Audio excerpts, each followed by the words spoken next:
Shalom Aleichem, everyone. My name is Rabbi Chaim Bogopolsky. Thank you for taking the time to listen and to watch this D'var Torah. The pasuk says in this week's Parsha, Parshas Devarim, Moshe Rabbeinu says, Eicha esa levadi tarchachem umasachem v'rivchem. How could I alone carry masachem? How could I alone carry your burden? Which burden is Moshe Rabbeinu referring to? The Ramban says it's referring to tefillah. Moshe Rabbeinu was lamenting, how could I alone carry the burden of davening for you, B'nai Yisrael?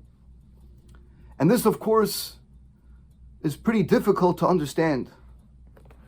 Moshe Rabbeinu, the beloved leader of Klal Yisrael, Moshe Rabbeinu who cared so much about Klal Yisrael, Moshe Rabbeinu who was so dedicated to Klal Yisrael, is suddenly lamenting, how could I carry the burden of davening for you? Says Reb Simcha Zisel Brody in his beautiful sefer, Some Derech, that when Moshe Rabbeinu would hear about a Jew in need, he wouldn't simply hear something and then daven. Moshe Rabbeinu would put himself in that person's shoes. Moshe Rabbeinu would feel that person's pain. Moshe Rabbeinu would feel that person's pain as if it was truly his own. And that's when he would call out to Hashem and daven and pour out his heart to Hashem for that person who he truly felt their suffering. Moshe Rabbeinu cared so much about Klal Yisrael. His care, his concern, his love of each and every person in Klal Yisrael was such that he would truly feel their pain, that it simply became too much of a burden.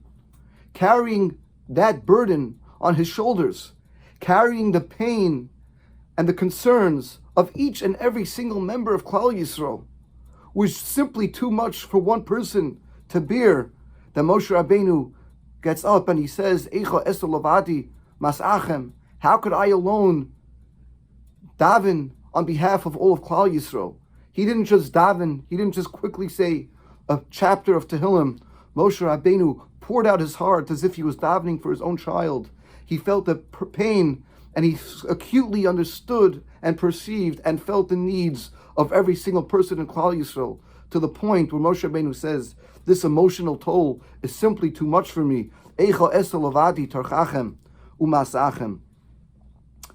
This is certainly something for us all to think about during this period in the 9 days, the mourning of the Beis HaMikdash, mourning for the Beis HaMikdash, which of course, as we all know, was destroyed because of sinas chinam, because of baseless hatred. And we need to learn from Moshe Rabbeinu to care about every person in Klal Yisrael, to love each and every person in Klal Yisrael, to daven for others, to share in other people's pain, and to try our best to feel their pain as if it was their own. And in that zechus, in that merit, we should be zocha, we should merit to see the rebuilding of the Beis HaMikdash speedily in our days. We wish one and all a beautiful Shabbos.